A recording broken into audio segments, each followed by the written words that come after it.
Bonjour et bienvenue dans ce nouvel épisode de PédagoKiff, le podcast d'Alain Renaud Communication dédié à la pédagogie. Aujourd'hui, nous allons nous intéresser aux classes virtuelles et plus particulièrement aux différents moyens de briser la glace et de renforcer les liens pendant une session. Pour vous aider à concevoir ou animer vos sessions de classe virtuelles de manière ludique et interactive, nous allons répondre à quelques questions courantes sur les icebreakers. Et bien sûr, je ne serai une nouvelle fois pas tout seul, puisque je suis accompagné d'Orlane, chef de projet formation chez RC. Bonjour Orlane. Bonjour François, bonjour à tous. Alors, première question, qu'est-ce qu'un icebreaker et en quoi est-ce un moment important en classe virtuelle ?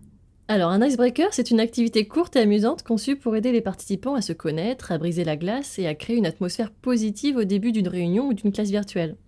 Car tu le sais, si dès le début de la classe virtuelle on ne crée pas un environnement inclusif, engageant et qui met à l'aise tout le monde, c'est mort. Et c'est là que l'icebreaker intervient. Donc on prend. Donc pour éviter le naufrage de ma prochaine classe virtuelle, comment choisir le bon icebreaker ? Tu dois choisir un icebreaker en fonction de tes objectifs pédagogiques et de la dynamique de ton groupe. Par exemple, si tu veux renforcer la cohésion d'équipe, opte pour des activités collaboratives. Si tu veux encourager la créativité, choisis des icebreakers plutôt artistiques. Tu peux nous donner un exemple concret de chaque, s'il te plaît ? Alors prenons un exemple d'activité collaborative. J'ai nommé les post-it virtuels.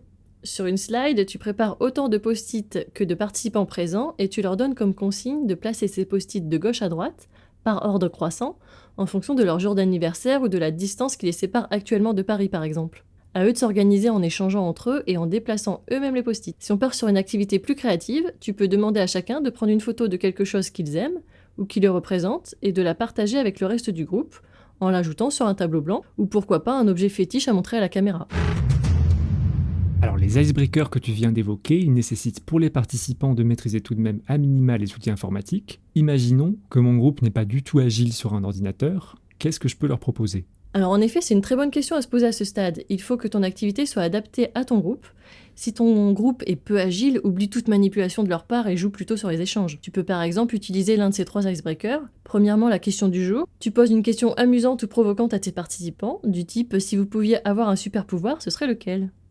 Me téléporter, lire dans les pensées, devenir invisible, par exemple ? Un seul, on a dit. Deuxième exemple, l'alphabet humain. Tu demandes à chaque participant de dire son prénom et de choisir un mot commençant par la même lettre que son prénom.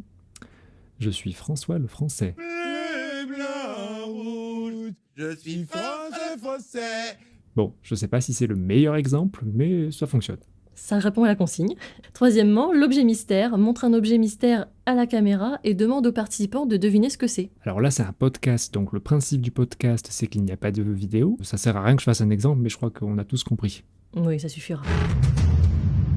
Et alors, parmi d'autres icebreakers, est-ce que tu as un petit chouchou ? Alors, un que j'affectionne particulièrement lorsque les participants sont répartis dans toute la France, c'est d'avoir la carte de France affichée et que chacun se positionne sur cette carte à l'aide d'un picto qu'il déplace en disant bonjour de tel endroit ou la spécialité est le, etc. Et le petit plus, c'est de prévoir des pictos météo afin qu'ils puissent agrémenter leur présentation de leur météo humeur du jour.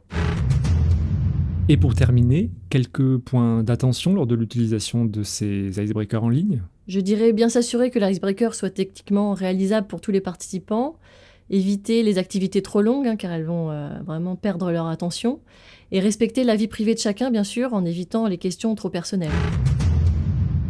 Et voilà, c'est tout pour cet épisode de PédagoKiff dédié à l'usage des icebreakers en classe virtuelle. On espère qu'il vous a permis d'en apprendre un peu plus sur ce type d'activité pédagogique. Merci d'avoir écouté, on se retrouve pour un prochain épisode. À bientôt.